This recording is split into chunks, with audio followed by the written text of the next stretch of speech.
Qu'est-ce qui se passe en République gabonaise?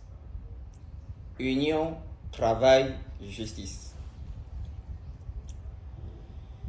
Eh bien, la République gabonaise est dirigée par le général de brigade, Brice Clotaire Oligui Nguema.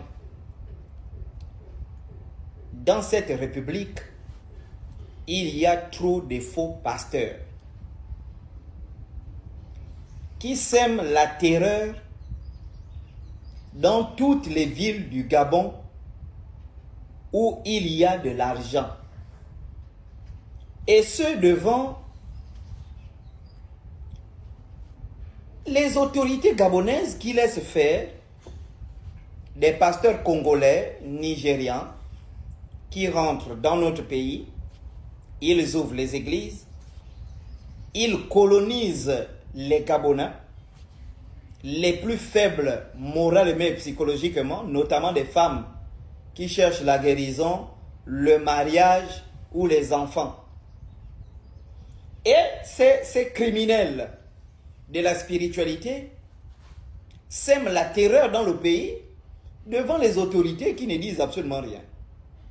Et là, nous avons un nouveau scandale. Cette dame que vous voyez derrière moi, elle est morte.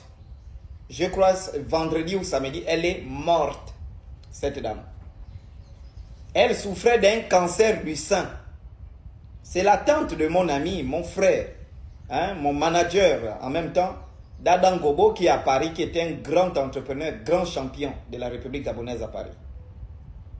Sa propre tante, donc elle vit à Port-Gentil, elle a chopé le cancer du sein. Les parents, les voisins, les amis lui ont dit, va te faire opérer, même si tu vis avec un sein, il n'y a pas de souci.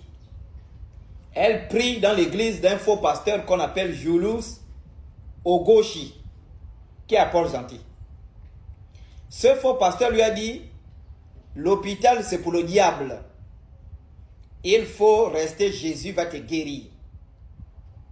Et à l'heure où je vous parle, Jésus n'a pas guéri cette dame, elle est morte. Regardez, une belle femme brune, une zébi, brune, belle. Elle a perdu la vie à cause des conseils diaboliques de son pasteur qui n'a pas pu sauver 250 millions de Nigérians, mais qui est capable de sauver tout Port-Gentil au nom de Jésus-Christ. Aussi longtemps que j'aurai le souffle de vie, aussi longtemps que j'aurai la force, je parlerai de ces criminels.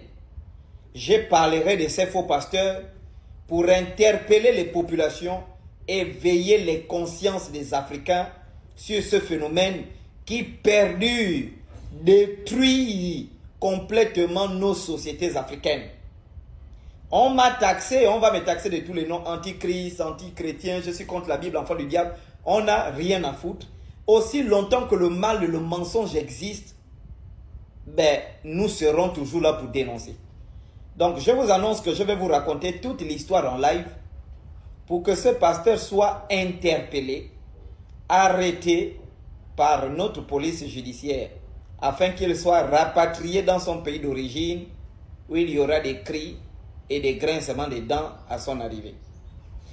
Messieurs et dames, je passe au chapitre 2, le mariage de Marcelo Tchounazi et cette salope qu'on appelle Esther Aïcha. Alors, j'arrive.